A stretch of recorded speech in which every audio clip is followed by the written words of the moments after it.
Mike Owens here. Today I'm joined by Adrian Yanez, who returns to action 18th of May, facing Vinicius Salvador. Adrian, always a pleasure, my man. How are things for you today? Man, going good, man. Just got done training. Just got home. Hopped on here with you, man. Really super excited, man. Thank you for having me on again. No, the pleasure is all mine. It's been quite a while since your last fight. I checked the last fight of the Martinez, and it kind of surprised me how long ago it was. How are your emotions ahead of your return? Man, I'm really excited to get back in there. Had to take a little bit of time. I had surgery right after that Martinez fight. The knee, had to get surgery on my knee, get my meniscus fixed and all that stuff. Yeah, so walking out of that fight, I had to go get surgery. So yeah, put me out for a second, but I was ready to go faster rather like I was ready to go faster than expected. So I was hoping to get back in sooner, but this fight day came about and I was like, all right, cool. This is perfect. I can't wait. Like fight day came, then I got a name. I was like, oh, okay, cool. I was like, all right, that works. So As a fan favorite, how are you feeling about fighting again in the Apex? man, I like fighting in the Apex. But again, like I feel like my style is like more suited for the fans, Mm. Nah, like the don't say die attitude, I'm just gonna like I'm going until I can't go no more. So that's the way I fight. And I feel like fighting in front of fans is would be the most amazing thing for me. But fighting in the Apex too, man, I do love it. I do appreciate it a lot because we have all the amenities of the UFC PI. Mm. Everything is there. Like, and also like the pace of fighting on the UFC Apex card, man, is so fast, so quick, and it's like that's the pace I would love for it to always be. But I know it's not a reality whenever we're fighting at the fight nights. Mm. Like if they were to go to like to Austin or to Dallas or like somewhere else, and pay-per-views and whatnot, like the pacing is not as fast for us fighters in the back. But the Apex is like, hey, you're getting here at this time.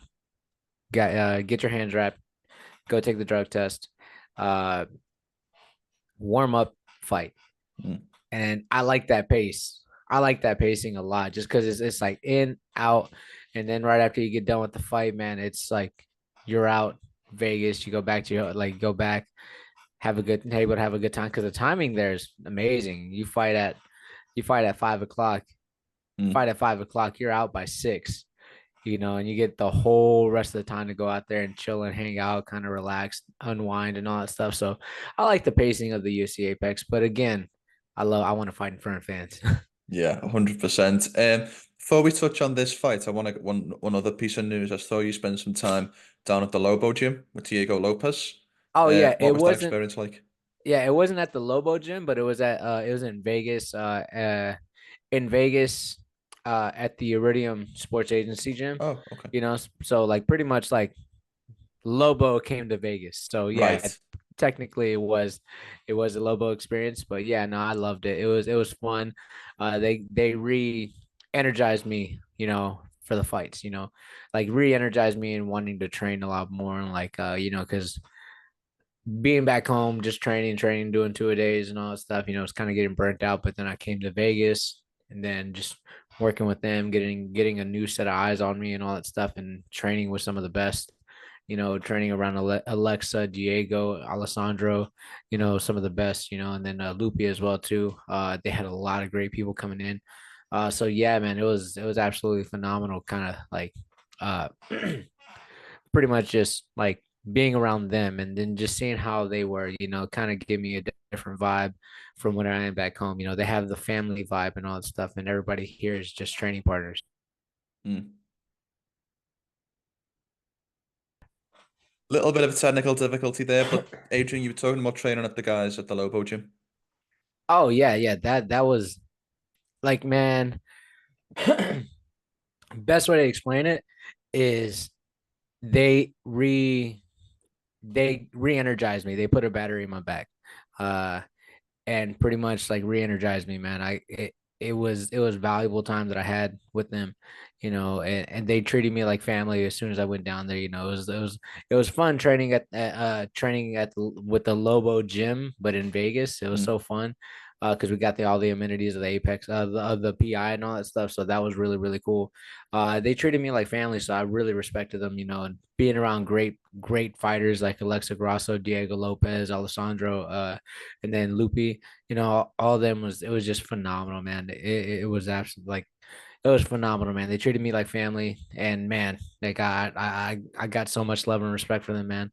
You know, it was just it was cool, man. Once I got back home, it was like one of those things where like, all right, let's go. Like, all right, it gave me energy, like man. And then on top of that, being in Vegas, that's whenever the fight got booked. So whenever I came back, like I was like, all right, all the new stuff that I learned for the Lobo gym and Coach Pancho and all that stuff, like I'm using it here back home, and like it was just like like this whole training camp has been fun for me. It's like not again always working hard, but like it's been super fun for me to implement some new things, So that was pretty dope.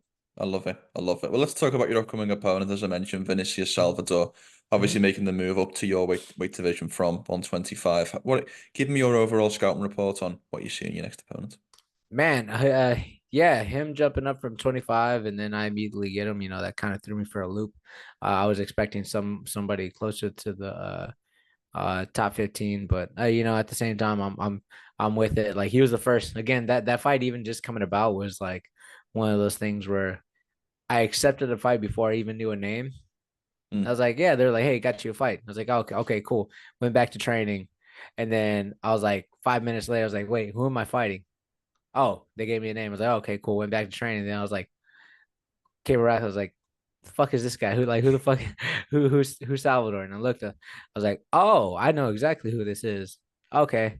And I was like, oh, he like that he's moving up to 20, he's moving up to 35. And it kind of took me for a loop for a little bit, but I was like, okay, cool. But what I see from him, man, he's crafty. He wants to kind of try to reel you in and try to hit you with some big shots. And he's gonna do a lot of the taunting and all that stuff. And I don't mind it. I don't mind it at all because if he puts himself on the fence, that's my favorite position to put people in. So like I don't mind that at all. Please don't give yourself less room to work with, and me having the whole entire cage. Like I love it. Most of my better finishes have come from them being closer to the fence and being Mm. closer on the back foot, like the Victor Rodriguez, Gustavo Lopez, Randy Costa. You know, most of those combinations come off the fence. So Mm. for me, looking at that, they only got one way to go. Please, please, please do it. you know, I'm banking on it because he's did it almost in every single fight, and I'm just like, all right, cool, I'll oblige. So, he's I can't take him lightly either though, because he does have some power in his punches. Most of his fights are win by finishes. So for me, I just gotta stay tight, technical, and I'll find my openings. I'll put him away. You mentioned there about it kind of throwing you through a loop, getting this name, obviously, as part of that, hit the move up, but obviously you think he's 0-2 in the UFC so far. Do you look at this as a step down in competition from the guys that you've been fighting recently? Oh yeah, 100%. I went from fighting Font and Martinez, again, like I didn't have a success with them. And like again, like I didn't have the success with them, but even like 3 fights before that, so like before the Tony Kelly fight, I had a way bigger name in Davy Grant, Mm. fighting Davy Grant, and before I fought like a nobody of Kelly, and then I fought like, so it was like it's kind of always been like up down, like a little bit, Mm. on the rise up. Again, fought it like, again, I don't mean to disparage them. Like I fought competition where I was supposed to at that time, then prospect versus Randy, and then I fought a really big step up in Davy Grant, who's a veteran of the Mm. game, Mm. and then fight like a guy like Tony, a nobody than Tony, and then all of a sudden I fight one of the like guys who I looked up to coming up, Font, and then fighting another guy who's in the top 15 and Jonathan Martinez. So for me, like I'd look at this as like, man, my last like 3 out of my last 4 fights were against somebody's, and then Mm. I go out and fight this guy who's on too. Like it's again, I'm not complaining about it either. Like I'm Mm. not complaining about it because it's like the way I'm looking at it, it's like a boxing tune-up fight, if that makes sense. But Mm. again, sometimes like Like you see in those fights, like Manny Pacquiao was supposed to be a tune-up for somebody. They brought him in short notice. He ended up beating the guy. So I got to be on all. Like I got to cross all my T's, dot all my I's. I got to make sure that I'm on point. Because if not, man, I'm not trying to be, like I'm not trying to be the guy that doesn't do what he's supposed to do to these guys. Like the stepping stones. So he's supposed to be my tune-up and all that stuff. So again, I got thrown for a loop because I kind of wanted a guy closer to the top 15 so I can kind of keep myself in that position to fight back into the top 15. So yeah, it did throw me for a loop, but also at the same time, I understand. Like I understand what like because again, like I feel like the manager set me up right. He's like, hey, look, like we got to get you, we got to get you your win. He's like, Mm. you got to get you your win. So okay, cool. So that's the way I'm looking at it, but I'm treating this like it's a title fight, man. Like I've been taking him seriously, man. Like again, most film studying I've done in a while, haven't gotten comfortable, man. I'm really excited for this fight, man. I can't tell you, I can't wait till May 18th. I love it. I love it. Look, you mentioned the last couple of fights there against Martinez and Font last year. They obviously never went your way. Um, what knowing you as I do, you're a very positive individual. So I'm wondering what are the positives that you've taken from them setbacks and how you reflect on the year of 2023. So man, my 2023, I got way too comfortable, and it's like again, like there's a lot of negatives I can take away from it, but I can also take the negatives and put it into positives in the sense of like, all right, cool, like that font fight I was in the best shape I could have been. Like I was like, I physically, physically, I was there. Like I was in the best shape I have ever been in. Like I walked into that fight no injuries whatsoever. I was ready to go, ready to get the fight going. And again, I got caught. But then again, I was able to go back and film study and see what positions I got caught in, what where I did good, where I didn't do good, and I got away from my base, and you know, feet got tripped up, squared up with a guy like Font can't do that, especially at this high level, Mm. because he's been fighting at the highest levels for a very long time. And then someone like Martinez, going into that fight, it's like kind of like the contrasting the two. In the Font fight, I did way too much, and it put me in a bad result. Then in the Martinez fight, I didn't do enough and put me in a bad position. So, I taking a look at that, I knew what I had to work on, was finding like a happy medium where I'm not overcompensating or not undercompensating. Mm. So a lot of things, and that first kick that fucking Martinez threw, like fucking immediately took my leg out. I couldn't feel I it just was this weird feeling of like my leg just going fucking like felt like blood was coming down my knee. There's a point in moment where I was like, what the fuck? I had to take a quick look down to see if I was fucking like my leg was bleeding because that's Wow. how it felt. But but yeah, like man, it was because again, like I did, and especially for that Martinez fight, my film study was not nearly to the par of like it should be at the highest levels. And then hearing the film studying that they did on me, I was like, what the fuck? I think they did like 17, 18 plus hours of film study on me. And I'm just like, like I didn't think there was that much film on me, but it was just the consistent rewatching of what I did, so yeah, like I was fighting at a high level and I just wasn't doing my homework. That's the best way to explain it. Like I was passing every single grade, going to training, doing all like everything that the work that's in front of me, except whenever the teacher sent me with the work to go home, I wasn't doing my own homework, so that's the best way to explain it. But yeah, like again, all those are negatives, but again, like that shows me what I can work on, what I could take away, and what I can build on. Again, like my 2023 year absolutely sucked, but again, it's going to be the building phase for what I do in 2024. Has there been a mentality shift on your end? Have those experiences changed the way you look at the game, the way you look at your skill set? Has there been any changes as you go into this next fight?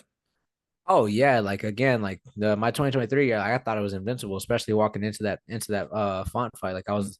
I was in there, I was putting guys away left and right. The only guy I didn't put away was Davy Grant. That's like we had a fight of the night. So it's like walking in there was a lot of like uh there was a lot of how can you say, like me just like walking around like my shit didn't stink and that's all that sense. But again, like I didn't walk around like that, but it was just like like I was like, no, I'm good. Like I'm Mm. good. Instead of like being able to kind of take a outside perspective look, you know, again, I set it all fight camp for that final fight. It's like I knew immediately that like from whenever that fight got signed, I knew that it was gonna be a hard out just because of the uh like best way I say it, like I said it the whole camp. He's a cockroach. That motherfucker's just not gonna die, you Yeah. know. And I hit him with a hard shot, and I was like, I immediately was like, oh, I can put him away. And then while doing that, I got sloppy and put myself in a bad position for me to get put away. And then this Martinez fight, you know, what I didn't do enough. So yeah, going into this next fight, like I know there's dangers. I know there's absolute dangers.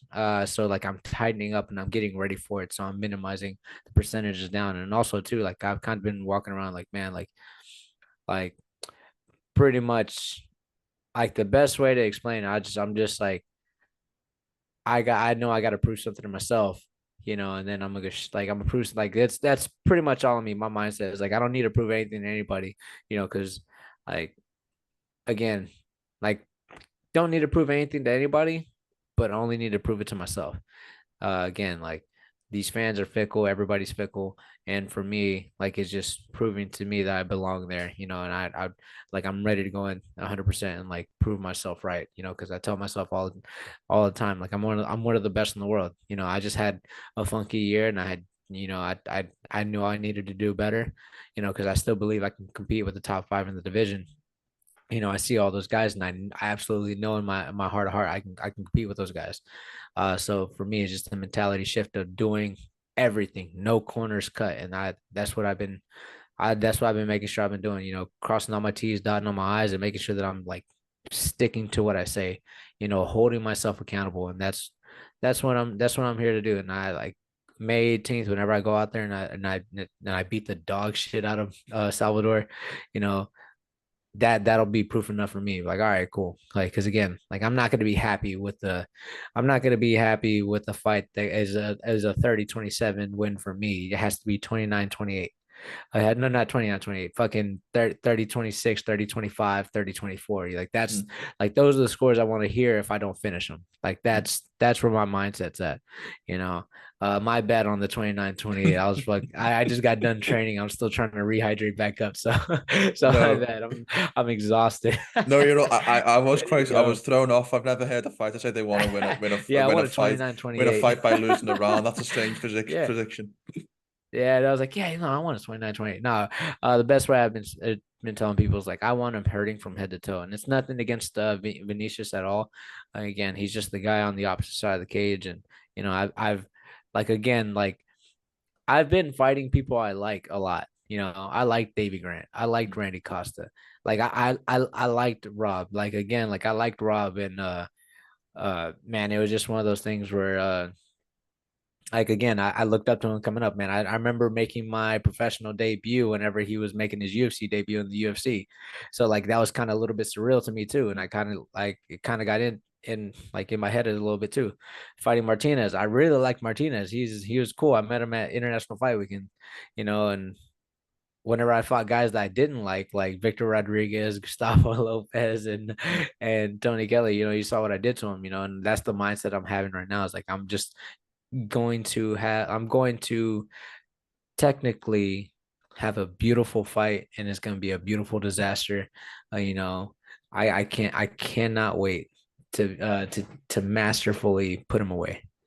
I love it. There's been a lot of debate since we've last spoke. I was at UFC 300. Max Holloway gets the last second BMF title fight KO. So there's been a lot of debate about where that ranks in the best KOs in history. You're obviously a knockout artist yourself. So my question to you is, give me your top five My greatest top knockouts in MMA.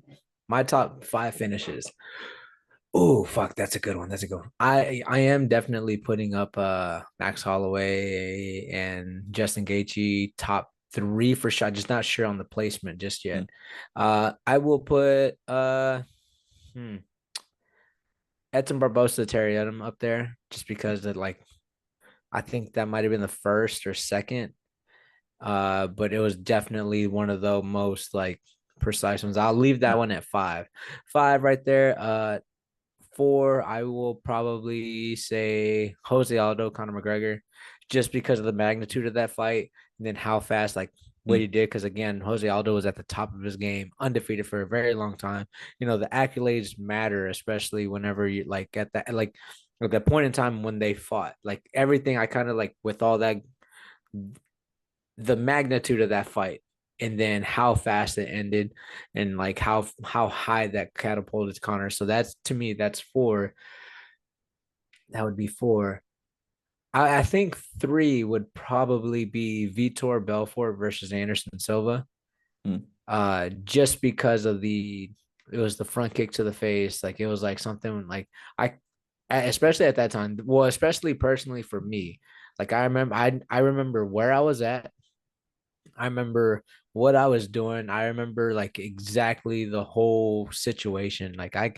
If you were to ask me like where I was doing, like I'll tell you exactly where I was at and everything. I was at a CC's Pizza, like a pizza buffet place, and they were doing some sketchy shit, sketchy shit, and like showing the fights, even though I think it was borderline with the borderline from a place where you're not supposed to, I guess, a city borderline, but Mm. right there, like having alcohol, brought kegs, and this is all supposed to be a family friendly place. And Mm. I was sitting, I knew exactly where I was sitting. I was sitting close to the drinks because I was just getting up consistently, getting Dr. Pepper and coming back, getting Dr. Pepper coming back. And saw the knockout. I remember even going because there's a point in time where Anderson Silva was doing like the whole hand gesture shit, and I was like, oh Mm. shit, he got served, and then fucking he front kicks him in the face. I was like, oh fuck. Yeah, Mm. that one was Mm. a beautiful one. Next one. Oh man, oh man, oh man. Damn. That next one. Top two, top two, top two. I might put damn. That's a good one, man. Fuck, now we're starting to get down into the top twos. Uh you know what? I'm gonna put just because it's close to recency biasy, I am gonna put Kamaru Usman versus Leon Edwards up there just because of like Mm. the fact that he was losing, Mm.